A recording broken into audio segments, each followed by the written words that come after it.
Okay, good morning. I hope you can see. I'm going to do something this morning. I thought about it this morning. A lot of people, they can't roll the biscuits out with their hands. I was going to kind of show you a step that you could do with a muffin pan and get the same actual effect. So I got my jumbo muffin pan here. I got 3 cups. I like to pour it out. 3 cups of self-rising flour, not plain flour, self-rising flour. I also got salt. I'm going to go ahead and add about a teaspoon of salt. This is just because this is something I do, because I think it gives it a little flavor. And even though it has baking powder and all that in it, I always sprinkle just about a half a teaspoon anyway, because it makes them just a little bit more fluffier.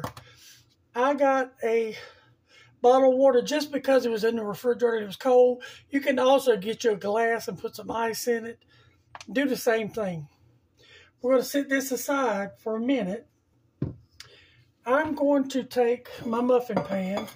Oh, and I have my vegetable shortening that I keep in the refrigerator, and it is ice cold. I'm going to take just a knob of it, and I want to grease all my muffin tins really well so it will hopefully come out. You never know with stuff when you're baking whether it's going to come out or not. And nothing seems to ever work out right whenever you're doing it in front of you. I have washed my hands, by the way. Literally just, I turned my oven on, then I washed my hands. Now, as far as I can get you as close to the measurements as I possibly can, and you could spray these, but most of the time, just doing this is much better. It gives them a crispier bottom, okay? And like I said, I could get you close to the measurements as possible down below, but this is one of those things you sort of have to eyeball it. Now, the only difference in this is, I'm going to set this to the side. As you see, I greased it very well. I'm going to add, we're going to say quarter cup. Get a little bit more. Yes, that should do it. Quarter cup of shortening. I got my water here. I'm going to take my lid off it if I can do it without spilling it.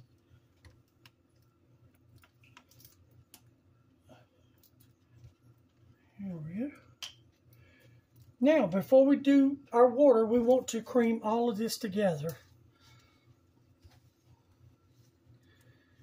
And I have my oven preheating to 415. All ovens vary. Mine's an older one, so 415, well, it's 6 years old, I think.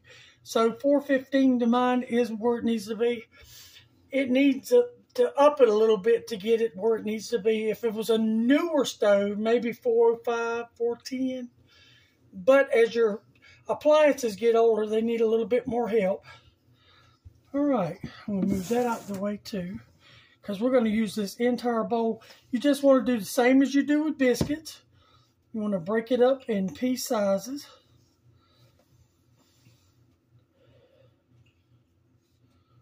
You don't want large chunks. You want it to be like little peas.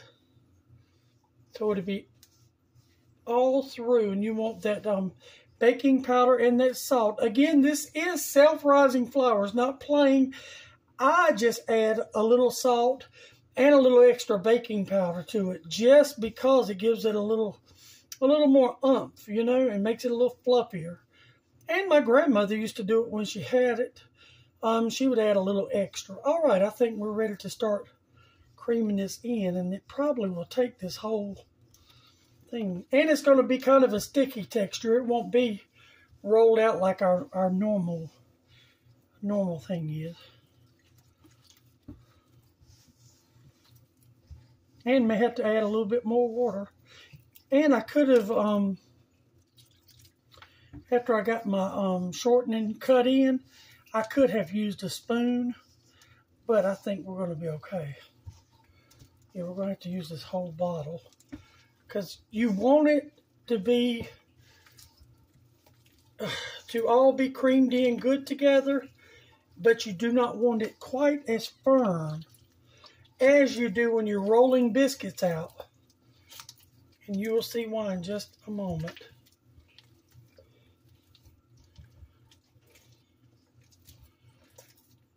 And I'm cooking this evening. I'm going to make him some roast pork chops with onions and peppers and mashed potatoes and green peas. And this is, he wanted some of these. He likes these. He'll break them up and sop it together. So we use that whole 16-ounce bottle of water, which is a good thing, not a bad thing. Okay.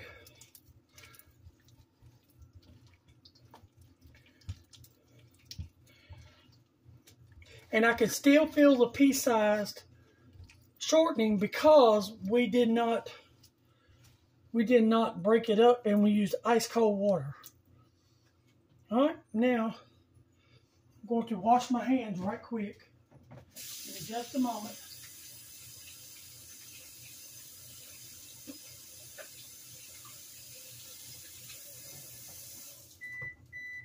That is my oven heating up, and it is ready to go right on time. All right. Now, you want to try your best to get these as even as possible. It doesn't matter, doesn't have to be, but do your best.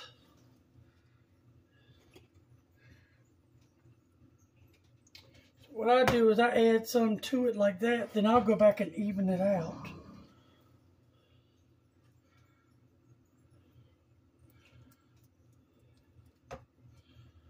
Okay. And I'm not even sure if we're going to get 6 out of this, but I just made it anyway.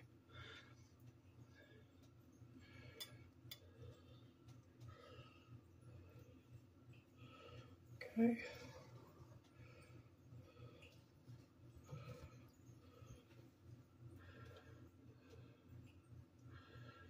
Won't have to add any to that.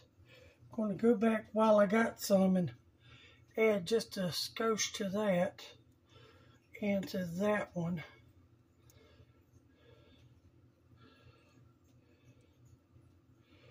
I want a little more. We may get 5 out of this, I think. Because I want a little more out of that. They're going to probably have some muffin tops on them. Okay. I think we'll get 5. See if I can scoot it around so I can get to it.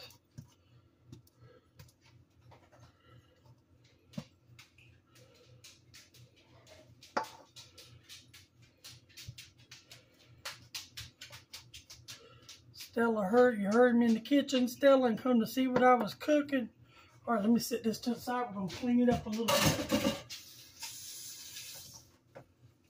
What are you doing? What are you doing? Do you have a good nap? Do you have a good nap? She said, I do love biscuits, boy. She said, I'm a true biscuit eater. That's what they call us in the South. And they call us some other things that we shouldn't be called. Poop eaters.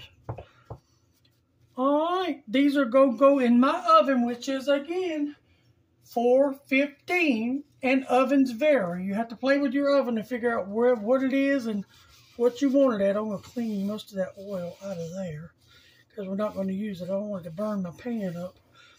All right, and we're just going to sort of shake these out a little bit. There we go.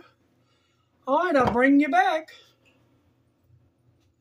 Okay, I'm back. I debated for a few minutes on showing you this because my shoulder caught. I have bad rotator cuff, and when I was taking them out of the bottom to go on the top, my shoulder caught, and I hit the rack with them, but they're still edible. And let's see, a couple of them didn't hit. We'll take, here's one. These 2 didn't bump the rack, but the other 2 did. He'll eat them, and they're really good. But I started not to even come back with the video after that. But I said, well, it's real life, and things happen. So now this one hit, but it didn't. I don't think it destroyed it. Yeah. That one's the one that caught it right there and still in the pan. But in this one, I got the top of it right there, which I will eat because it is delicious. They are really good. Okay. Oh, no, that's the top of that one. But it's real life, and they are really, really good. There's a pretty one. Wonderful with some butter. There again, all the instructions and stuff will be in the bottom. I'm going to close this out. I'm going to eat this tore up one, I think. That way he'll have 4 nice ones to eat on. But hopefully you will try this, and forgive me for bumping them on the thing. I wanted them to come out beautiful, but life happens. Have a good day. Love y'all. Bye.